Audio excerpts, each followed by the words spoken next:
Azərbaycan Respublikasının qeyri-hökumət təşkilatlarına Dövlət Dəstəyi Agentliyinin maddi dəstəyi ilə vəfa sosial problemləri həllinə dəstək ictimai birliyinin gender əsaslı zorakılıq strukturu və mədəni şiddətin ən çox yayılan formasıdır adlı layihəsi ilə bağlı bu günlərin sizin görüşünüzə gəlmişik. Mən sizə gördüyünüz təhsil ekspertlərini və digər qonaqlarımızı təqdim edəcəm. Vəfa sosial problemlərin həllinə dəstək ictimai birliyinin sədri, pedaqoq, telesosial layihələrində rəsmi ekspert Fatıma xanım Hacıbəyli, Respublika Qadınlar Cəmiyyətinin sədr müavini, psixoloq, telesosial layihələrində rəsmi ekspert, Fövqəladə Hallar Nazirliyinin İctimai Şurasının sədr müavini Vəfa xanım Abbasova. Deməli, bizim digər ekspertimiz də var, pedaqoqa üzrə fəlsəfə doktoru, Gəncə Dövlət Universitetinin Ümumi Pedaqoji Kafedrasının baş müəllimi Lamiyə xanım. Xoş gördük sizi, xoş gəlmişsiniz. Çox sağ olun ki, bugünlərin bizim layihəmizə dəstək edirsiniz. Və eyni zamanda Göygöl rayonu polis idarəsinin yetkinlik yaşına çatmamışlar üzrə inspektoru Elçin müəllim Məmmədov da bugün burada iştirak edir, onu da sağlamayırıq. Və bu günlərin bu layihənin həyata keçirilməsində biz üzvlü hesab edeyim. Deməli, sizdə Göyçən müəllimi adını bilirəm. Gender bərabərliyi üzrə Gəncə Dövlət Universitetinin Gender bərabərliyi üzrə fakültənin baş müəllimi Göyçən xanımı buradadır, sizinlə sağlamayırıq. İlk olaraq biz bugünkü tədbiri həyata keçirilməsində Göygöl rayon icra hakimiyyətinin rəhbərliyinə, əziyyəti əmələ keçən işçilərinə və bugünkü bizim tədbiri həyata keçirmək üçün ev sahibliyi edən Göygöl rayon gənclər evinə də təşəkkürümü bildirirəm və sözü Fatıma xanım Hacıbəyliyə verirəm.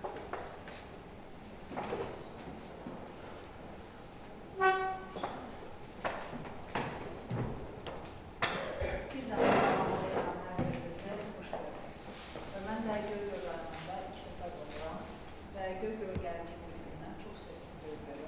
İnsanlarını da çox sevdim. Baxmayaraq ki, özüm də bu regiondanam.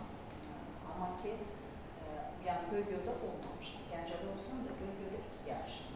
Və çox qonaqpərvər insanlarsınız, həqiqətən və cana yaxın insanlarsınız. Hər birinizə bir daha minnətdarım bildirirəm. Bu isti yay günündə dəyərli zamanınızı sərf edib buradasınız.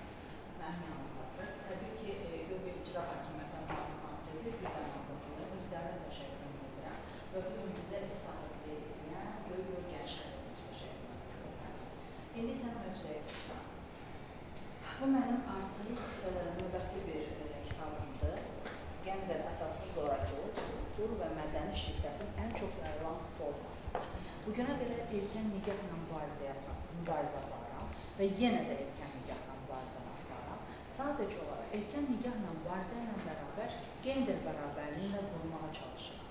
Gender bərabərliyində tək qadın hüquqları yox, hətta kişilərin də hüquqları burada təmin olunmalıdır. Çünki bəzi hallarda qadınlarımız belə kişilərimizi əzirlər. Bu da olmaz. Çünki qadın kişi eyni bərabər hüquqa malikdir. Burada çox maraqlı bir mövzular var. İlk mövzumuz bizdə gender bərabərliyi nədir və nə üçün vacibdir? Gender bərabərliyi haqqında mən istəyərdim ki, siz danışasınız Göyçən müəllimə. Sadəcə olaraq bir balaca hissə ki, gender bərabərliyi nədir? Bu tək cinsiyyətdir gender bərabərliyi. Təşəkkür edirəm. Yox, bir kəlmə bu barədə, sonra mən davam edəcəm, ona görə. Bərabərliyə anlayışı demək olar ki, cinslərin fəlsəfəsi kimi qeyd edirlər insanlar. Yəni, burada bunun iki növünü fərqləndirirlər. Bir, qadın və kişilərin fizioloji cinsi bərabərliyini, bir də kişi və qadınların sosial mədəni bərabərliyini. Çox sağ olun, minnətdaram. Mən çox istəyərdim ki, biz sizdən bax belə debat şəklində aparaq. Çünki siz bu sahədə daha peşəkarsınız. Gender anlayışları nədir? Gender anlayışları barəsində, yəni işin peşəkarı var, o danışacaq. Mən buna görə tam bu mərhələyə varmıram. Və məni ən çox narahat edən, ailədə necə gender bərabərliyi qorumaq lazımdır? Çox maraqlıdır. Bu sualları kim mənə deyirlər? Kim cavab verərlər? Ailədə gender bərabərliyi qorumaq lazımdır, ya yox? Lazımdır. Lazım. Ailədə də gender bərabərliyi qorumaq lazımdır. Mən demirəm ki, biz də Azərbaycanlıyıq, bizim evə gəldiyimiz zaman bizim işlərimiz həyat yoldaşı Amma nə olar ki, hocam, mən xəstəyəm, düşə bilməz mi? Xəstə olur. Düşə bilər, deməli, gender bərabər. Nə aləti də olmaq lazım. Tək, yəni, çöldə, bayırda yox, çöldə, bayırda zaten bəzən mən nəyə götürürəm? Deyirlər ki, sən qadınsan, onu sən eləyə bilməzsən. Və yaxud da ki, sən bu zəifdir, bu qadın işidir, kişi bunu eləyə bilməz. Niyə? Bəzən qadınlar 1000 dənə kişinin gördüyü işi görür. Nə olur ki, bizə? Və qadın bu gender bərabərliyi, inanın ki, uşaq anadan olandan başlayır, o seçimə. Başlayırlar. Əgər ailədə bir qız, bir oğlan övladı varsa, artıq onlar fəxri bölünür. Qıza bu olar, oğlana olmaz. Və oğlana bu olar, qıza bu olmaz. Niyə? Onları fərqləndirən nədir? İşte mənim övladım deyil. Bir fərq var mı onlarla? Tərbiyənin cinsi yoxdur. Bəli, tərbiyənin cinsi yoxdur. Tərbiyəni eyni verməliyik. Amma biz Azərbaycanlılarda biz bunu fərqləndiririk. Onların tərbiyəsi. Ayrıca qızın tərbiyəsi ayrıdır. Hətta erkək evliliyin də qurbanı olan yenə qadınlar olur. Yəni, kişinin fikrini öyrənir. Sən bunu istəyirsən, amma qadın fikrini öyrənmirlər. Sən bu əmiyə dairəyə etmək istəyirsən, ama 15 yaşın var. Onu heç kəs ondan maraqlanmır və öyrənir. Burada da yenə öncə olur. Qadın haqları tapdanılır. Ən azından ailə daxilində bir də görsən deyirlər ki, qadın gəlir, deyir ki, yoldaşım mənə şiddət göstərir. Biz analar nə deyirik qızlarımıza? Hər adamı döyər də, sevər də, öpər də, nəsə olar. Nə oldu ki, dizirəndə yaxşıydı. İndi səni vurdu, pis adam oldu. Geyindirəndə yaxşıydı. Bunu necə deyirlər? Onu heç kəs məcbur eləmir mən istəyirsən və yaxud geyindirsən. Nə olar ki, mən də qadın olaraq, mən də işləyim. İkimiz də bir yerdə bir hüquqa malik. Burada artıq şiddətin ən ağır formasına. Deməli, bu bir qadın, bizi qadın olaraq, bizi 5 gün görür. Səni geyindirirəm. İstədiyi vaxt səni öpə bilərəm, istədiyi vaxt səni vura bilərəm. Niyə? Şiddətin ən mədəni formasında, dəqiqliyindən fikirləşdirəm. Ən mədəni formasında. Və bir də gəlir selekt abortlar. Selekt abortlar haradadır? Ancaq inanın ki, Azərbaycan. Heç bir ölkədə ana və uşağa seçimini etmir. Əgər bu uşaq oğlansa, saxla, qızsa məhv edir. Niyə? Siz düşünürsünüz ki, bu qızları məhv edir, niyə? Artıq oğlanlar da dünyaya gəlmir. Çünki niyə bu oğlan dünyaya gətirən qadın? Əgər bugün biz qızlar məhv edirik, gediriksə, sən bu uşaqları kim götürəcək dünyaya? Və yaxud bugün kişilər artıq qadınlar tərəfindən əsir. Mən tək qadınların tərəfində dayanmıram, kişilərin də tərəfində. İki kişinin bir-birinə etdiyi mübahisə belə şiddətə məruz qalmaq. Bəzən qadınlar, mən çox ürəymandır, elə qadınlar var ki, o qədər şiddət görürlər ki, və ona arxa çıxan bir valideyni olmaq üçün qadına yaxınlarsan söz demək verilmir. Çünki özündən asılı deyil, artıq insan şiddətdə vahimə, panik atak dərəcəsinə çıxır. Çox başı uzaqlatmayacağım, mən çağıracağım, reqlamenti qoruyun və çox istəyərəm ki, bu barədə artıq bu işin peşəkarı olan Göyçək müəllimə icazənizlə söz verək. Göyçək müəllimə, burada bir fikir var. Genderin anlayışı və gender əsaslı cinsi seçimlərin fəsadları barəsində bizə məlumat verəsiniz. Minnətdarım ki, gətirir. Təşəkkür edirəm. Mənim necə danışan konusunda qeyd elədi. Yəni, həqiqətən də gender anlayışı çox geniş anlayışdır. Və belə ki, gender sözünü bayaq da qeyd elədim, çox zaman cinslərin eyniləşdirilməsi zamanı bunu qurulurlar. Kişi və qadın arasında biz tarixə nəzər saldıqda görürük ki, həmişə fərq olubdur. Hətta ulularımız, ulu nənə və babalarımız qadın və kişilərin böyüməsində ciddi fərqlər yaradıblar. Mən üzr istəyirəm, hətta biz qadınları doğum şöbəsinə aparandan başlayaraq qeyd etmək lazımdır ki, oğlan və qızların dünyaya gəlişində belə ciddi fərqlər qoyulur. Qız uşağıdırsa hökmən qırmızı yaxud çəhrayı rənglər olmalıdır, oğlandırsa mütləq yaşıl yaxud mavi rənglər seçilməlidir. Yəni, bu rənglərin seçilməsi də məncə insanın gələcək həyatında da öz təsirini, öz izini bıraxır. Ona görə də biz bayaqları xanım qeyd elədi, biz bəzən gender bərabərliyi dedikdə ancaq ailədə yemək pişirməyi, qab yumağı nəzərdə tuturuq. Əslində bu belə deyil. Biz gender bərabərliyi dedikdə həm qadınların fizioloji fərqlərinlə bərabər ən çox sosial mədəni tərəflərinə toxunmalıyıq. Çünki bu dövrdə qadınların deməli daha çox məişətdə ancaq bir əşya kimi ondan istifadə qaydalarına önəm verilir. Amma bu belə deyil. Az deyil ki, bizim qadınlarımızın böyük əksəriyyəti cəmiyyətdə, sosial həyatda da özlərini doğrulda bilirlər. Mən lap qədimlərdən bir nümunələr məsələn gətirmək istəyirəm ki, hətta ibtidai icma dövrünə nəzər salanda, yaxud müxtəlif qədim dövrlərə, antik dövrlərə biz diqqət yetirəndə görürük ki, qədim Yunanistanda da ancaq qadınların evdə, ailədə rolu uşaq böyütmək və ev işlərini görmək olubdur. Ancaq kişilərin isə rolu həm çöldə deməli pul qazanmaq, ailəni dolandırmaq və eyni zamanda da əgər müharibələr baş verərsə bir döyüşçü kimi döyüşmək kimi böyüdürlər. Yəni oğlanlara ox atmaq, qılınc oynatmaq, neyzə atmaq kimi vərdişlər öyrədilib, ancaq qızlar isə, qadınlar isə evdə ancaq üzərlərinə düşən məişətlə bağlı olan məsələləri həll edirlər ki, qadınsansa ancaq dünyaya uşaq gətirməlisən və ancaq evin məişət qaydalarını çəkməlisən. Ancaq biz baxırıq ki, bu heç də belə deyil. Yəni, qadınlar həyatda digər sahələrdə də özlərini tapırlar, özlərini təsdiqləyə bilirlər. Yəni, biz görürük ki, son zamanlar ətrafımızda diplomat qadınların sayı artıqdır, həkim qadınların sayı artıqdır, sahibkar qadınların sayı artıqdır. Ancaq əvvəllər bu say demək olar ki, tamamilə fərqli idi. Və biz cins məsələsinə toxunaraq onu da qeyd edə bilərik ki, deməli, ən çox fizioloji cəhətdən biz kişiləri güclü, qüvvətli hesab edirik, qadınları isə zərif hesab edirik. Mən deməli, zərif demək istəyərdim ki, ən çox qadınlarımız incədir, zərifdir, zəif deyirlər. Yəni, qadınlarımız həqiqətən güclüdürlər. Biz deməli, tarixə nəzər salanda, statistik materiallara nəzər salanda görürük ki, Cənubi, deməli, Şimal-Cənub, deməli, Avropanın qadınları Qərbi Asiyanın qadınlarına nisbətən daha güclüdürlər. Yəni, bu da onu deməyə əsas verir ki, insanların elə dünyaya kişi ya qadın olaraq gəlişi onların fiziki cəhətdən güclü, əzələli olması demək deyil.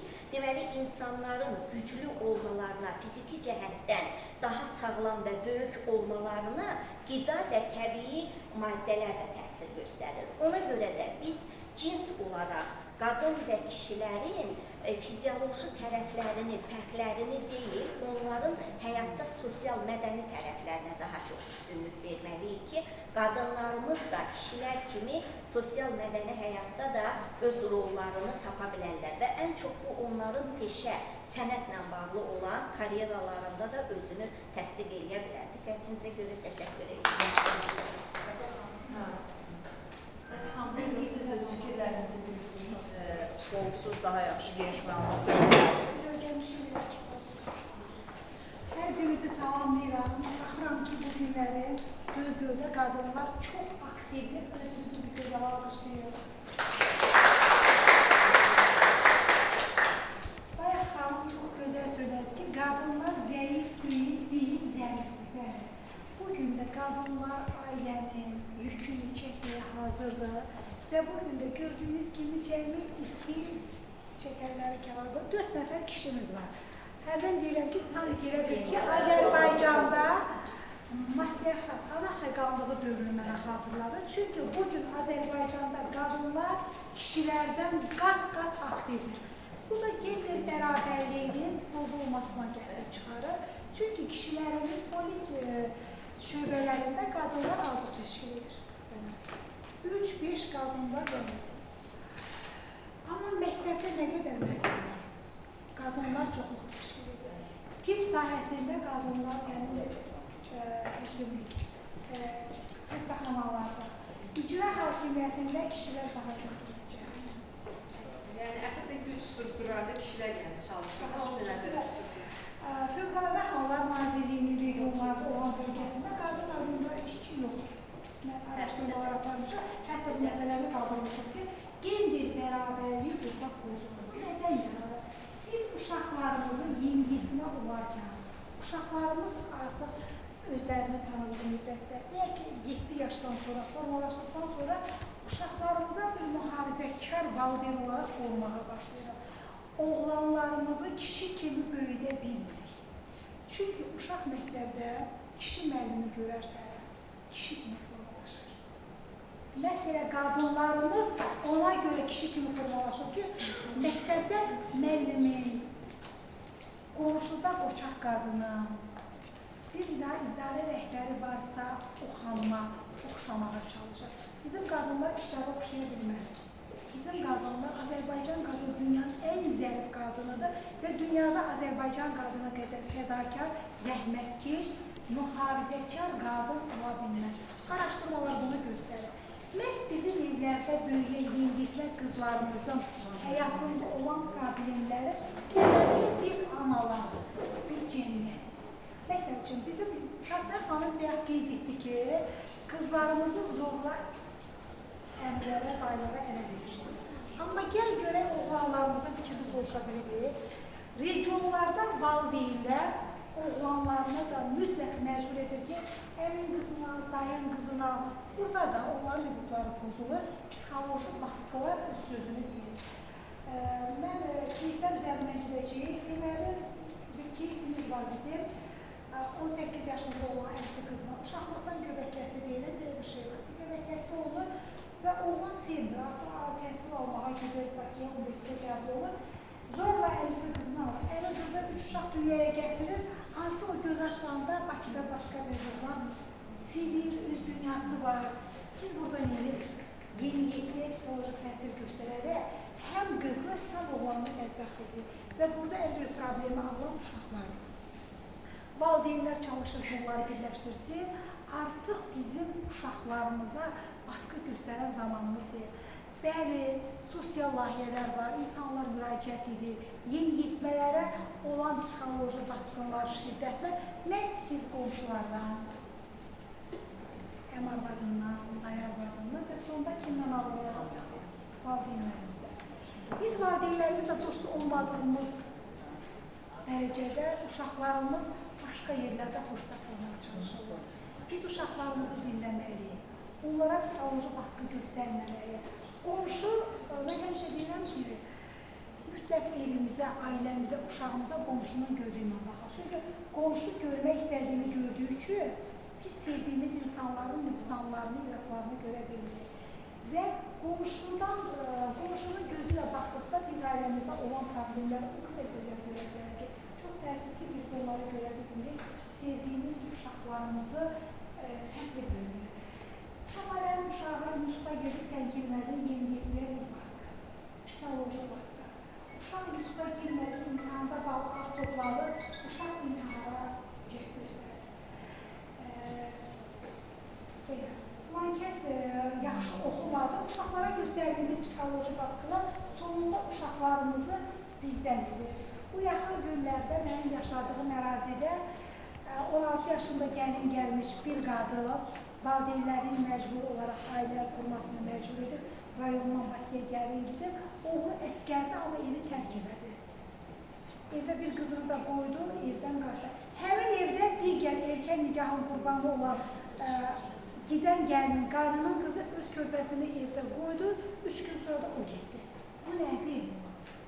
Bu erkən nikahların fəsadlarıdır.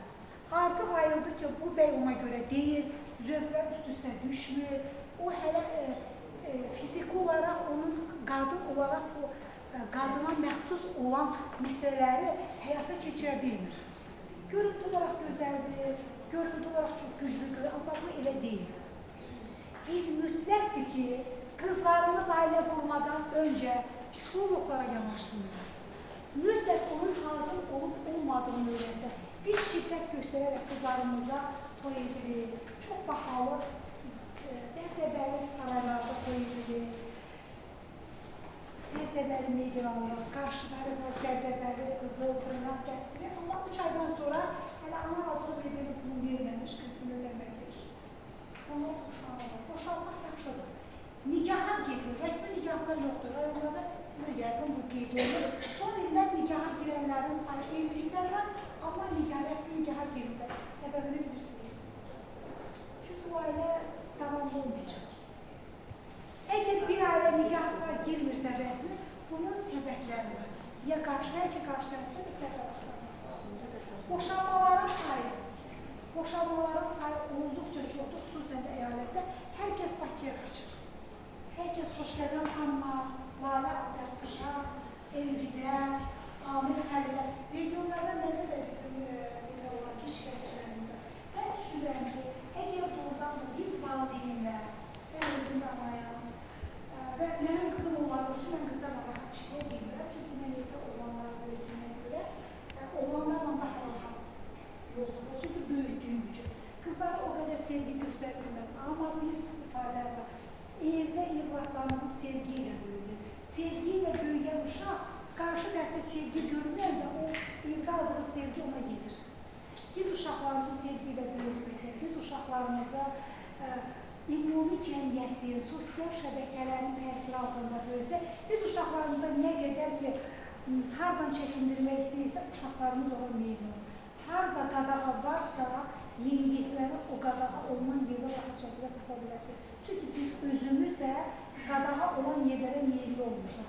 Məsəl üçün, qonşunun yanına yerdə oynanır, papam işə girən ki, o paylaşıb o uşağın yanına gedirdim. O müddətə qədər ki, atam bir gün mənə dedi ki, niyə o faikəsinin uşaqlarını oynamırsın? Mən bir də o uşaqlarını oynamadım. Çünki orada qadağa var mı, marağım var ki, niyə biz orada oynayırlar? Gəlin biz də uşaqlarımıza şiddət göstərməyək, uşaqlarımıza zor tətbiq etməyək, uşaqlarımızın hüquqlarını bozmayaq, yeniyetmələrə sevgi verir. Verdiyimiz sevgi pul deyil, qızıl deyil, zinnət deyil, gəzmək deyil. Sevərək qoxularaq sinəmizə basmaq, onu dinləmək, onun bütün istəklərinə inşallah düzələr deyərək onu dinləmək, onun qarşısına qalmaqdır. Sevgi uşağı eləməkdir. Biz nə qədər evlatlarımız özümüzdən uzaqda gəlirsə, uşaqlarımızın xoşuna gəlməyən yerlərdə tapacağımıza tam əmin olaq. Hər birinizə təşəkkür edirəm gəldiyiniz üçün. Mənə alqışlaya bilərsiniz. Çox doğru istəyirəm. Vətən xanımın sözünü sadəcə olaraq sözünə əlavə edirəm. Sadəcə bir balaca əlavə eləmək istəyirəm. Canım sonrasına baxın. Tamamilə biraz müasirdir. Mən fikirləşərdim ki, burada ümumiyyətcə erkən nikahdır, burada nikahsız ailə yoxdur, yəni bu mümkün deyil də. Ancaq bəzən bir də görürsən ki, gender bərabəri yenə pozulur. Necə pozulur? Erkən uşaq evlilik deyək də, valideyn deyir ki, heç kəs bilməsin, qonşular, ay qonşu, birdən gedərsən, xəbər verərsən, o qonşunun adını pis adam çıxardılar ki, mümkün deyil. O valideyn deyir, heç də olmaz, nikah sonra da kəsilər, qoy biz bunu evləndirək. Amma sonradan hansısa bir fəsad olanda, dadlı heç kəs çatmayanda, artıq bunu bilmirlər, neynəsilər. Çünki uşaq gəlir dünyaya, ata-talığını vermir, heç nə eləyə bilmir. Burada qadınla kişinin arasında olan o təmaslık pozulur. Və bir də bəzən olur ki, qonşunun evində problem var, dava var. Mənim nəyimə lazımdır? Nənənin bir sözü var idi, deyir, ev yanır, mənim danamın ayağına kimi. Danamın ayağı yansa, mən də dirlənərəm. İndi həmin bir fəsad. Qonşunun evində davadır, hələ bir dayanıb, bir qulağımı da şəklim görüm, nə danışırlar orada. Yəni, onunla deyil ki, sən nə olar ki, həmin saniyə ya yardım elə, gücün çatmır, polis çağır, qoy sənin adlı pis adam çıxarsan, amma orada qadın ölür axı və yaxud orada kişinin bəlkə nəsə bir faciəli bir şəkildə bir şey olacaq. Ona görə gəlin, bu bizim nədir? Şiddətin mədəni forması. Yəni şiddəti qadına, kişiyə göstərilən şiddətin mədəni forması və biz bunun qarşısını almağa çalışmalıyıq. Minnətdarım. Növbəti nitliyi, deməli, pedaqoq üzrə fəlsəfə doktoru, Gəncə Dövlət Universiteti Ümumi Pedaqoq Kafedrasının baş müəllimi, çox hörmətli Lamia xanım. Buyurun, sizi də dinləyək. Təşəkkür edirəm. Mən də bütün auditoriyanı salamlayıram. Burada mənə doğma olan insanlar var. Yenidən görüşmək yaşadan. Sizlər də bizim torpağımızda salamlayıram. Xoş gəlmişsiniz. Mövzumuz aktual mövzudur. Həmişə daim söz olan mövzudur. Mən auditoriyaya belə bir sual vermək istəyirəm. Təsəvvür edin ki, bir kitab müəllifisiz, orta məktəb dərsliyi üçün kitab yazırsınız və orada siz göstərirsiniz ki, kitabda yəni şagirdlər görsünlər ki, burada gender bərabərliyi var. Çünki bilirsiniz ki, Elm və Təhsil Nazirliyi dərsliklərə çox diqqət göstərir və həmişə en çok yoxlanılan məqamlardan biridir ki, orada mütləqdir ki, gender bərabərliyi pozulmasın. Personajlar, oğlanlar, qızlar bərabər sayda olsunlar.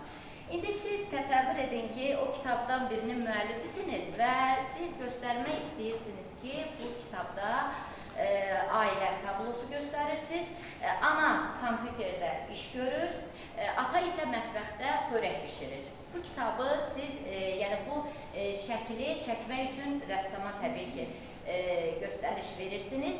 Rəssamın sizə deyəcəyi ilk söz sizcə nə ola bilər? Bax, bu personajlar. Necə ola bilər? Niyə belə yer dəyişiklikdir də? Aha. Ata niyə mətbəxdədir? Aha, ata niyə mətbəxdədir? Elə deyər. Başqa nə deyə bilərlər? Rəssam sizə nə deyər? Deyərmi ki, kişi nədir, qadın işi görür. aha, kişi nədir? Mətbəxdə xörək bişirdi Ondan nədir? düşünürəm ki, qadın da bir ziyalıdır, o da kişinin işi olmadığı üçün anda qadın öz elm işinə gəlir. Yəni qadın telefonla oynamır, televizora baxır. Kompüterdə işini İşini görür. Yemək pişirir indi orada. Ata bəli, xörək bişirir, yəni səhnə Qadınlar budur. dəstək üçün, Aha, qadınlar dəstək üçün. bəli. Uşaqlar Yox, və bu siz rəssamın ilk sözü nə olur? Rəssamın sözü burada gender bərabərliyini göstərir ki, qadın kişi ailədə hörmət diqqət fərq eləməz. O kompüter ortasında kişi də otura bilərdi, qadın mətbəxdə ola bilərdi. Biz dəyişiklik müasir dövrümüzün çox gözəl rəssamı. Tipik Bəlkə internet edirlər səhifəsindən. aha, siz səhv salırsınız. Deməli, hörmətli auditoriya, bəli. Aha, təşəkkür edirəm. Burada yəqin ki, hər kəsin fikri belə oldu ki, tipik ailədə qadın xörək bişirir, kişi isə müəyyən işlərlə məşğuldur, düzdürmü? Yəni, bu bizim baxış bucağımız belədir. Bu Azərbaycanda da belədir, Rusiyada da belədir. Lap belə xarici ölkələrə nəzər salsaq, orada da kişi faktoru ancaq çöldə, kişi çöldə olar. Qadın evdə olar, qadın uşaqlarına tərbiyə verər, qadın evinlə məşğul olar. Azərbaycan ailə tablosu da bu cürdür.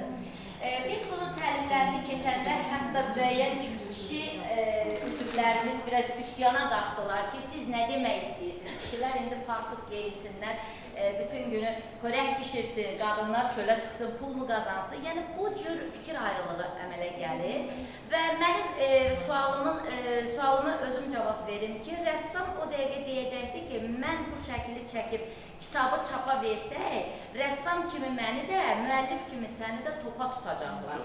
Nəyə görə? Çünki, bəli, biz bu cür şəkili şagirdlərə aşılayırıqsa, kiçik yaşlarından onlar artıq görürlər ki, bəli, kişilər artıq yemək bişirir, qadınlar pul qazanır. Bəs necə edək ki, burada gender bərabərliyi pozulmasın? Necə edək ki, fikir ayrılığı yaranmasın? Rəssama necə kömək eləyək? Müəllifə necə kömək eləyək?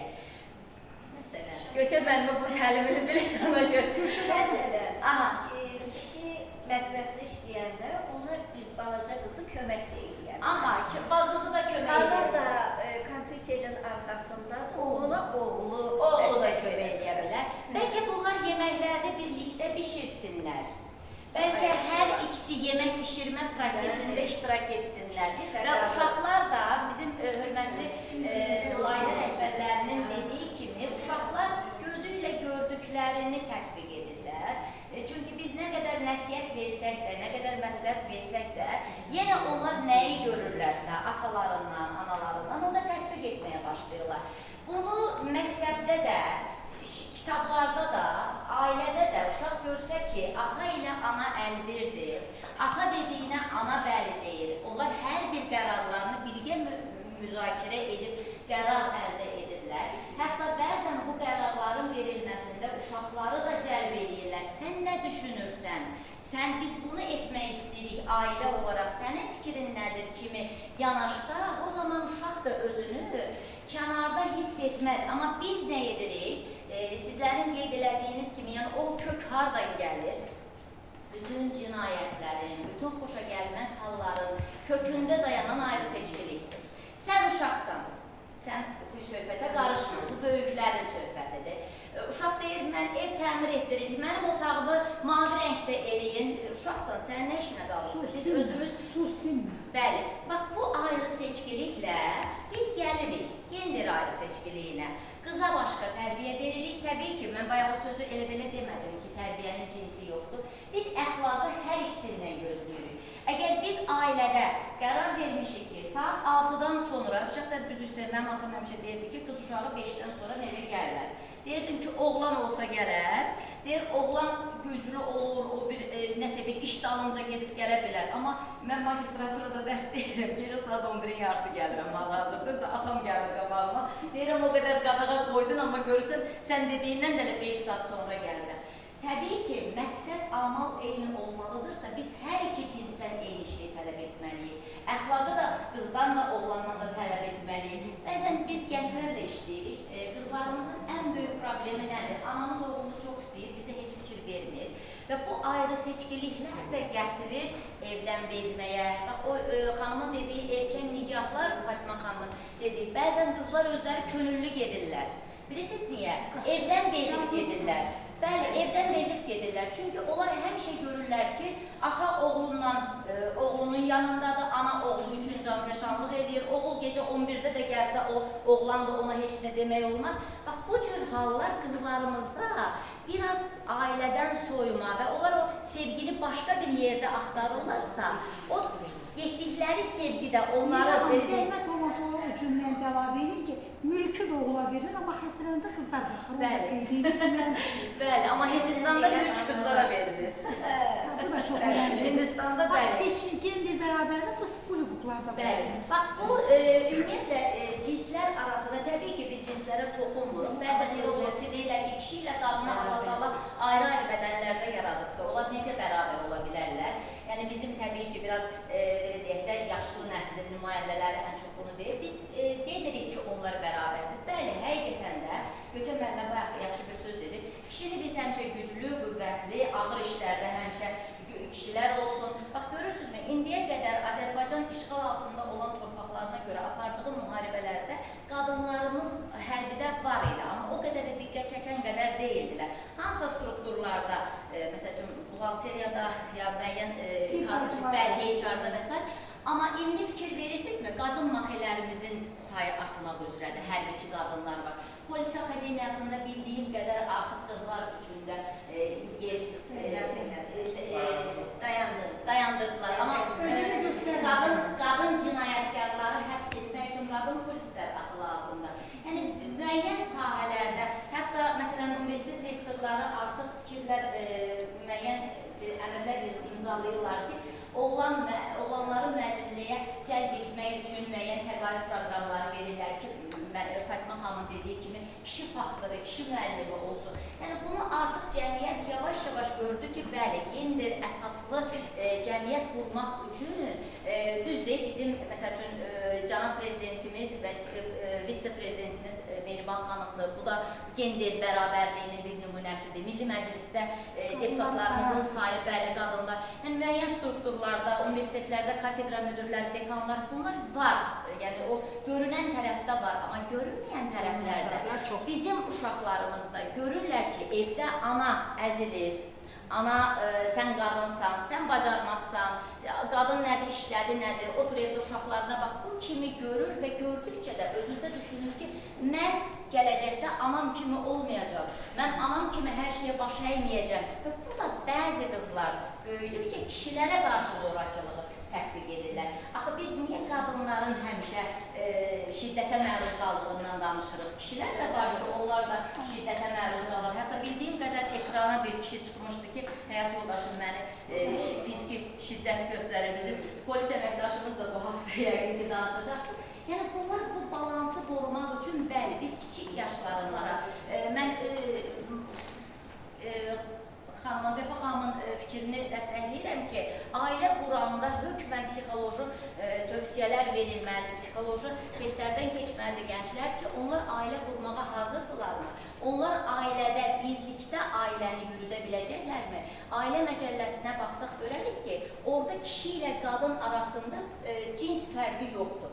Onlar ailənin yükünü birgə çəkir. Sadəcə insan faktoru var. Bəli, insan faktoru var. Quş da tək qanatla uça bilmir. Bax, görürsünüz, bizim natamam ailələrimizdən gələn problemlər bugün cəmiyyətimizi nə qədər koruyur. Ona görə də quşlar iki qanatla uçması üçün ailədə kişi də, qadın da öz vəzifələrinin öhdəsindən uğurla gəlməlidirlər ki, biz xoşbəxt bir ailə, xoşbəxt uşaqlar yetişdirə bilək. Diqqətinizə görə çox sağ olun. Çok teşekkür ederim. Güzel etraflı Oradan da güzel nitke göre teşekkür edirik. Çıxış için sözü İlçin müəllimə veririk. İlçin müəllim buyurun. Elçin müəllim, çox istəyərdim məişət zorakılığından və cəmiyyət dövlətin ortaq problemlərindən danışasınız. Çünki məişət zorakılığı bilirsiniz ki, çox. Bəli. Ümumiyyətlə, mən 11 ildir daxili işlər orqanlarında çalışıram və çalışdığım dövrdən bu günə qədər məişət zorakılığından bağlı, qadınların döyülməsindən bağlı çox faktlarla həqiqətən rastlaşmışıq. İndi bayaqları müəllimliyə deyirəm xanıma, orderlərdən söhbət edir ki, məsələn, qanunda boşluqlar var, vaxtında məsələn, orderləri qüvvəyə minsə, tez verilsə falan olsa, məişət zorakılığından bağlı, digər cinayətlərlə bağlı bir o qədər say artmaz. İnanın ki, bu belə deyil. Mən bayaqları dedim, 2 il bundan qabaq Göygöl rayonunda bir cinayət hadisəsi olmuşdu, 3 il bundan qabaq. Onlarca qız uşağı, balaca qız uşağıdır. Daxili İşlər Nazirliyinin Yüzçü Xidmətinə müraciət eləmişdi ki, anamı öldürüblər. Gecə mən növbədə idi. Biz getdik Ştapə kəndinə, girdik evə, baxdım ki, yerdə bir baş var, insan başı. Sonra onu da öldürən bank işçisi, necə bankçısı? Bankda işləyən mühafizə polisinin əməkdaşı idi. Nə demək istəyirəm? Qanunlarda boşluqlar həddindən artıq var və yəni o orderlərin verilməsi ilə o cinayətlərin qarşısını almır. Yəni öldü, biri getdi, digər də tutuldu. Belə bir şeylər. Sonra araşdırdıqca xanım onu üzr istəyirəm, məsələn, biri deyirdi ki, order olsaydı belə olmazdı. Falan olsaydı, amma araşdırdıq ki, bunun orderi də var. Yazıb ki, qanundakı bundan 100 metrdən yaxın məsafəyə gələ bilməz. Kim təmin edir onu? Bunu kimsə gərək bir adam olar ki, bunu təmin edir, düzdür. Bax, belə boşluqlar var. Ailə məişət mövzusunda həddindən artıq çox bizdə, məsələn, inzibati xətalar mədəlləsinin 157-ci maddəsi var. 157-ci maddə nədir? Dərəcəsi təyin olmayan xəsarət var. Biri var, Allah uzaq eləsin, sənə xəsarət olar, biri var, dərəcəsi təyin olunur. Məsələn, ər-arvad arasında belə davalar olur, vətəndaşlar da bilir bəzən. Ola bilər, qadın barışmır yoldaşından. Gəlib deyir ki, məsələn, bunun 500 manat cəriməsi var da, məsələn. Bu boşluqlar var, yəni bu 500 manat olmamalıdır. Mən belə fikirləşirəm ki, buna həbs versələr, 1 il həbs versələr və yaxud da ki, 2 il versələr, bu haradasa çəkinər. Döyməz də yoldaşlar, dalaşmaz da. Gəlib 300 manatdan 500 manata qədərdir. Barışan halda isə heç bir məsuliyyəti yoxdur onun. Sonra davadan sonra, məsələn, kişi müəyyən vasitələrlə yoldaşını alırlar, barışırlar. Gedirlər sonra, inanmıyorlar, bəlkə il ərzində 5 dəfə, 6 dəfə 157-ci maddə ilə işlər olur. Barışırlar, dalaşırlar, məhkəmə beləncə boşluqlar var, istifadə olunur da beləncindən. Yəni çox Göygöllərdə il ərzində bəlkə də 400-500 belə şeylər olur. Məişət zorakılıq zəminində, məsələn, qadınların həyat yoldaşları tərəfindən döyülməsindən biz qarşılaşırıq. Amma bəzən inanırsınız, o deyirsiniz, o kişilər də şiddətli məruz qalır. Belə şeylər də olur. Qadınlar tərəfindən, inanın gedirsiniz, mən çox oldum ailələrdə, hər tip ailələr var. Və gedirsiniz bir də, qadın söz sahibi, kişinin icazəsi yoxdur, amma qadın söz sahibi olmaqla bərabər düzgün istiqamət vermir ailəyə. Kişinin səsi çıxanmır edilər. Valla belə şeylər də var, yəni mənim tez-tez rastlaşıram belə şeylərlə. Kişinin səsi çıxmıyor da. Kendi bərabərlikdə kişi duyulur. Amma gəlin belə deyək də, biz Azərbaycanlı ailələri o biraz belə sakit kişiliyində üstəliyirik, həm qəbul eləmirik, həm də üstəliyirik, belə laf belə lor dedik. Üz görəndə biraz üz görəndə dedik da, biraz da basmağa çalışırıq onu, daha çox üstünə gəlirik. Biz Azərbaycanlı qadınlar biraz nəsə bizdə özündən güclü, sərt kişilik. qazanıb evə gətirən qadınlar ki, kişidən çox pul qazanır, o qadınlar hökmranlıq alır əlinə, aranızda olan varsa özünü yığışdırsın. Hökmranlıq alır əlinə, kimdən pul gətirirlər. Yəni bu deməkdir, bax, elə bu kişi gətirirlər. Bax, bir də üzr istəyirəm, mən şahid olmuşam. Bəzi qadınlarımız var rayonda. Mən yəni real hadisələri sizə danışıram da, işləmir qadın, haradasa məsələn tip işçisidir və yaxud da ki, haransa həkimlər. Yoldaşı şərait yaradır, münasibətlər normaldır, tam normal. Yoldaşı şərait yaradır ki, gedişdə, keçdən keçir filan digər formada, gedib pul qazanır, sərbəstləşir, artıq maddi baxımdan ayağı üstündə durur, başlayır arada problemlər çıxmalar. Bugün deyir ki, məsələn, ayda mənim 3 qazancım var, mən maşın almalıyam. Yoldaşı deyir ki, olmaz. İşlətdiyim ifadəyə görə bəzən bu insanlar demokratiyanı, sərbəstliyi, özbaşınalıqla səhv salır. Mən bundan razıyam. Özbaşınalıq, deməli, onun problemləri. İnanın ki, gəlib ailə dağılır. Başqa bir maşında alır, nə bilim, gedib ailəsindən dayıla qurur, darmadağın olur ailə. Bax, belə şeylərlə də biz rastlaşırıq. Təsəvvür edin ki, bu yaxınlarda da eyni problemlə rastlaşmışdıq. Qadın, deyək, burada bu yaxınlarda Toz rayonundan, qadın deməli 2 övladını da götürüb, qaçıb evdən çıxıb və qadın haradan tapıldı, Ucardan tapıldı. Ucardan tapıldı və sual verir ona ki, sən haradasan? Deyir, həyat yoldaşımın yanında. Deyir, burada oturan kim? Deyir, mən ondan ayrılmışam və o mənim həyat yoldaşım, hətta ondan övlad gözləyirəm. İndi mən onun şokunu yaşayıram. Bu Tovuz rayonunda evdə gəlin idi, bu evdən çölə çıxmayıb, bu bunu harada gördü? Artıq növbət üçüncü övlad. Bu sərbəstlikdir, bu bəzi kişilərin laqeyd münasibətidir. Bunu da vurgulamaq lazımdır. Tamam, hər şey yıxdıq qadın üzərinə. Bəs kişi olaraq kişi nə qədər də qadına qarşı nəvazis göstərsə, bu kəndi bərabərlik olursa, ən azından öz məsuliyyətini dərk eləməlidir. Qadın və kişi öz məsuliyyətini dərk eləsə, həyatı boyu heç bir ailə dağılmaz. Qadın məsuliyyət dərk eləməlidir ki, bəli, mən bu ailənin xanımıyam. Nə qədər də çöldə işləsəm, mən evin xanımıyam. Deməli, Abşeron rayon icra hakimlərinin birinci katibi, icra başçısı. İcra başçısı İradə xanım. İradə xanım icra başçısı. Amma bir dəfə mən sürüşdü qaldı ki, evdə xorək pişirib, əlim burası qararmışdı. İradə xanım, əlimiz niyə qararlar? Tutub başışmam, mən evdə pişirməlidir. Xanım icra başçısıdır. Mən evdə ailəmin xanımıyam. Mənim üçün fərqi yoxdur, mən burada başlayam. Mən ailəmin xanımıyam.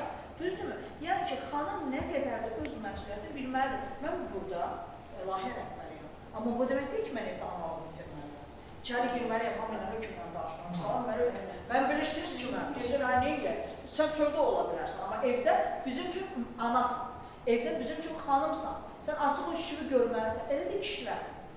Sən çöldə vəzifəni göstərə bilərsən. Ailədə artıq sən uşaqların atasısan.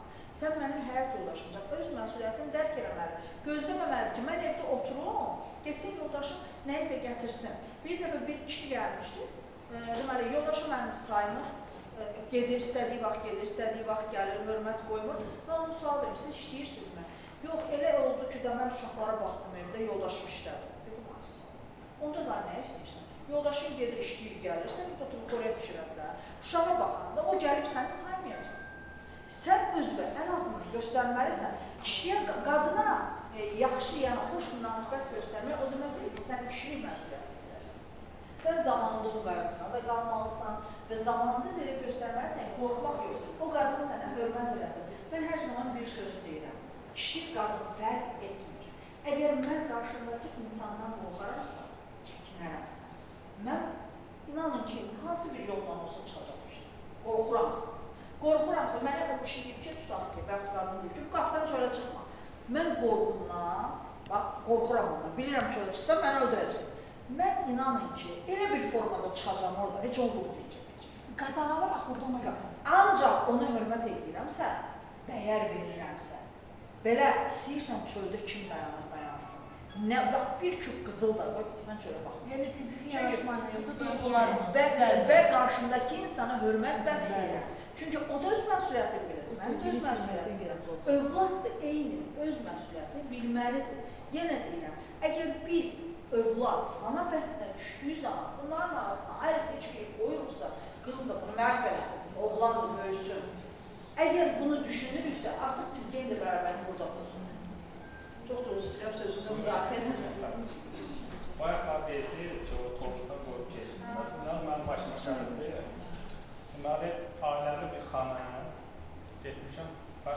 müraciət edib ki, gəlin bitir.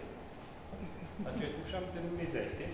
Dedi, burada elə bir saat 4 il, 5 il çıxdı, qayıtmadı. 2 dənə də uşağı var. Sonra xanımı onu bıçaqladı. Gördürlərini bıçaqladı 2 ildən sonra. Nəsə müraciət elədi, araşdırdıq. Yoldaşı gəldi çıxdı. Dedi, yoldaşım bitibdir da. Mən getdim, axırdan onu Bakı şəhərindən tapdım, o xanımı. Kafeden tapdı. Yox, kafedən yox. Mən üzr istəyirəm qadına görə. Başqa bir oğlana qoşulub gedibdi. Getdim orada oğlum birində apardım. Onda uşağım biri 5-9 idi, digəri 7-dən beləsinə. Başladılar Bakıda məndən mübahisə eləməyər ki, mən ayrılmışam axarından. Mənim yoldaşım bu adamdır. Deməli, yoldaşımdan xəbərsiz boşanıbdır. Yalandan deyib ki, sosial yardıma ayrılanda çox düşür da o. Yoldaşından xəbərsiz inanıb boşanıb. Yoldaşı elə bilir, bu bunun yoldaşıdır.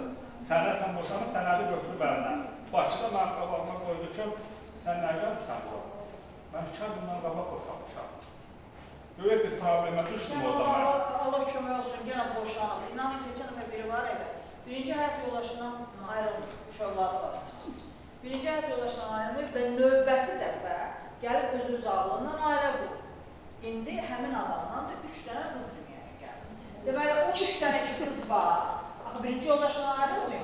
Avtomatik o kişinin adına geçir. Deməli, kişinin 3-ü 6 uşaq.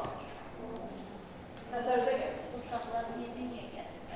Onsuz da bu cəmiyyət varsa, belə hadisələr olacaqdır. Sadəcə mən arzu edirəm ki, mən qarşılıqda bütün bu Azərbaycanlılara nə arzu edirəm. Bizdə özümüz dərk etmə yaşı deyilən bir şey var. Bax, məsələn, nədir? Mən özümdən götürürəm. Türkiyədə, Rusiyada, məsələn, 15 yaşında, 14 yaşında qız uşağı, oğlan uşağı çıxır, elə nakib danışır, fikirlərini aydın şəkildə çatdırır. Məsələn, düşünür ki, 13 yaşında ki, mən gələcəkdə həkim olacağam, insanlara kömək edəcəm, karyera quracağam. Bizdə bilirsiniz nə vaxt olur? Mənim indi 40 yaşımda, mən indi dərk edirəm ki, mən məsələn, polislə həkim olsam yaxşı idi. 40 yaşında mən dərk eləmişəm onu. Eləcə də, üzr istəyirəm, eləcə də, mən istəyərdim ki, bu ailə quranda da, bu oğlan da, qız da öz vəzifəsini dərk eləsin ailə qursun. Valla mən bilməm, siz polis sevə-sevəm olmuşsunuz ya, yox. Sizdə də polis, amma polis siması yoxdur, əsr həkim siması var. Bu qadınlar kişilərdə öz vəzifələrini bilsə yaxşı. 50 yaşında deyir ki, kaş belə eləməzdin, belini gəlir. Hazır sən 20 yaşında ailə quranda elə 50 yaşındakı fikrini təhqiq edir. Biraz da özünü dərk etmə deyilən bir şey var. Bizdə inkişaf eləsə yaxşı olar. Bax, mən eyni şeyi mən özümdə rastlaşmışam. Mən hər zaman özüm hansı mövzularda biraz yaxınlayım, bu mövzularda daha çox maraq göstərirəm. Məsəl üçün, mən məktəb evdə oxuduğum zaman mən jurnalist olmaq istəmişəm. Mənim arzum olmuş jurnalist olmaq. Mənim isə atam-anam deyir ki, yox, qızınki müəllimədir. Deyir ya, ya medsestra, ya da müəllimə, ikisine. Özü medsestra yox, sestra. Ya sestra, ya da müəllimə. Vəsə, qızın başqa işi lazımdır, ya bana, səhər geçsin, günorta gəlsin. Tamam, müəllimlik gözəl, müqəddəs bir sənətdir. Müəllimlik sənətlərin ən öndə gedəni, 30 ilin pedaqoguyam, özüm müəllimə olaraq. Və çox sevirəm bu sənəti, mənim üçün çox dəyərlidir. Ancaq mənim bundan da əvvəldə sevdiyim sənət var. Buna imkan vermədilər. Və mən o sənətdən yarımçıq qaldım. Düzdür, davam elətdirirəm indi. O birisi müəllimliklə bir yerdə, o biri sənətlə davam elətdirirəm. Yəni, jurnalist sahəsində biraz çalışdım. 3 il, 4 il fəaliyyət göstərir. Peşəkar jurnalist olar, peşəkar yoxuz istəyirəm. Həvəskar jurnalistim. Amma inanın ki, mən 30 ilin müəllimini, o qədər 30 ilin müəllim kimi tanıyan yoxdur. Amma mən görəndə hər yanı deyirəm, siz jurnalistsiniz də, deyirəm, gülmək tutdur məni, deyirəm, bax, sevdiyin sahə budur. Daha çox sevdiyim sahə, orada özümü daha çox göstərmişim. Nə gibi? Mən çox özümü tərbiyyəm, amma çox gözəl müəlliməyəm. Çünki baxın, dəfələrlə olub mən uşaqlarımla görüşdürüb, həm də sosial əlaqələrim genişkən onlara çox gözəl bir şərait də yaradıram. Amma onunla belə ixtisasi müəlliməm.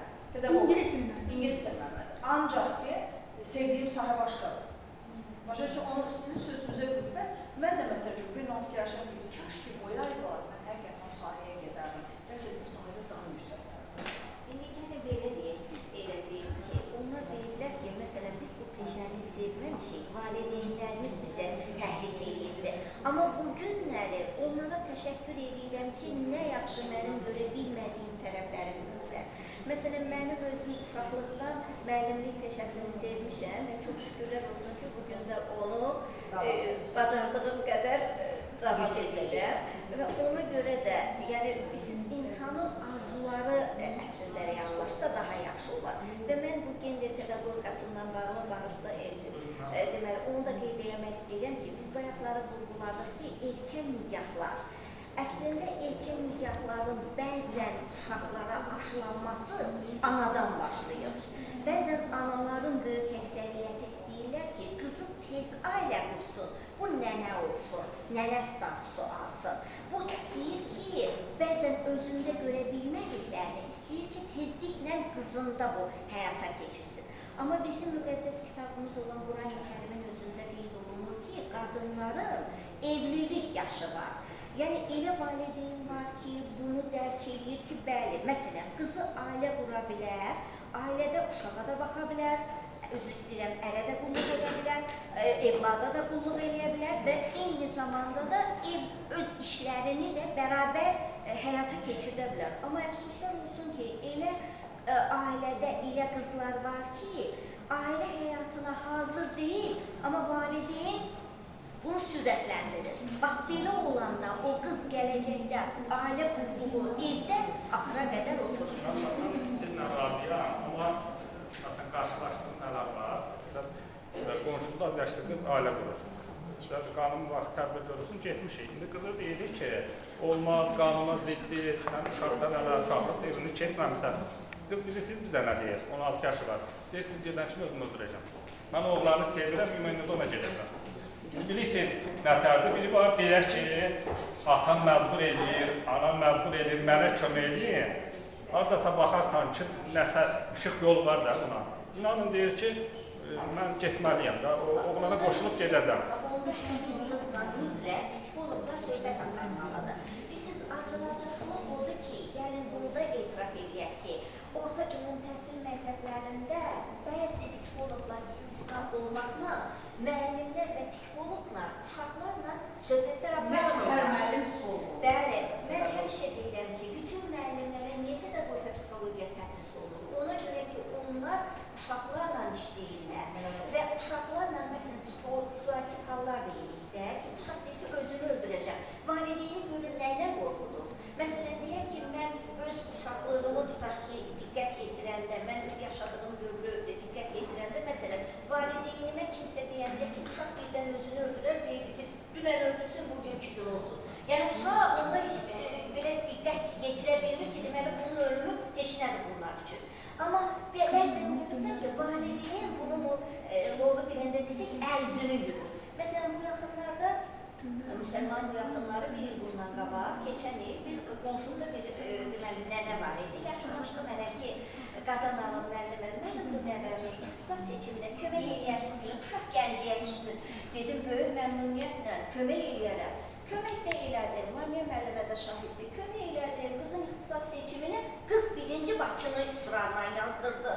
Nənə bir də gəldi ki, qadın alıb olarmı ki, bu ixtisas seçimini təzdən dəyişək dedim. Əlbəttə, nə olur?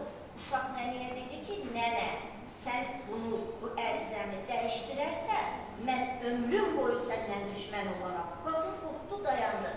Dedim, ay nənə, mən görürəm ki, sənin qızın başqa səmtə yönəlir. Bu, erkən ailə qura bilər. Yox, qadın alım, sən ağlını başqa uşaqlara vermə. Və 18 yaşı tamam olan günü qız oğlana qoşulduq yaşlı. Yəni, bəzən biz bunu görsək elə, əfsuslar olsun ki, evdə valideyn onu görmək istəmir. Var, elə insanlar var, yaxınlarına yılan boyda. Qız qoşulub qaçmışdı, ana da qızla beraber qoşulub qaçmışdı. Ana da başqa? Yox, ana da qızın yanında dayanmışdı. Çünki qızın 15 yaşı var, onlara gəlmək baxsı deyil. Çox üzr istəyirəm hər bizdən. Mövzu çox mövzudur və çox geniş şaxəli bir mövzudur. Mən həmişə çalışıram ki, o sahə sınıfdan çox toxunum. Çünki maraqlı bir mövzu, insanların dərdini açıb deyə biləcəkləri bir mövzudur. Mən sizin hər birinizdən, bax, nömrəmi də istəyirsiniz, yazın, götürün. Sevə-sevərək əlaqə saxlamağa çox istəyərəm. Çünki biz başqa yerdə erkən nigahla, başqa regionla doğan və İsmail zonasında bilirsiniz, daha çox hüquq adamdılar. Onlar mənim nömrəmi götürmüş və bir neçə nəfərə kömək eləmək kömək eləməyə bizə nail olmuşuq da o köməklə. Siz də onun kimi nə vaxt istərsəniz mənimlə əlaqə saxlaya bilərsiniz. Səbəb sinyalınızda olmağa şad olaram. Və icazənizlə burada yenə bir daha icra hökuməti nümayəndələrinə sizə öz minnətdarlığımızı bildiririk. Və təbii ki, bu mərkəzin bizə qonaqı ev sahibi elədiyi üçün onlara minnətdarlığımızı bildiririk. Və icazənizlə, əgər suallarınız yoxdursa mənə, mən bu icazı artıq bitmiş hesab edeyim. Çünki bizim hal-hazırda saatmışda görüşümüz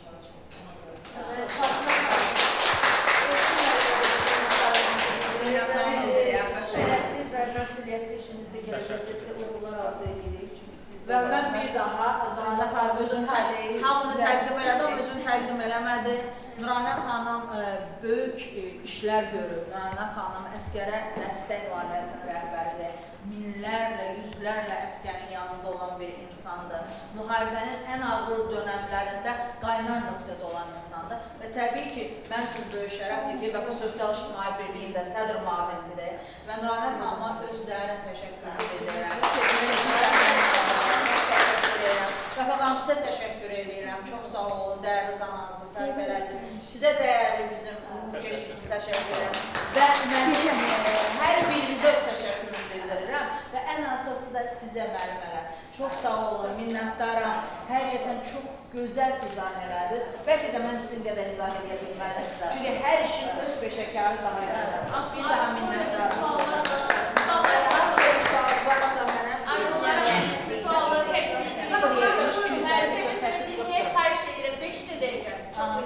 İlahiyyatçı alim var, Elşad Miri.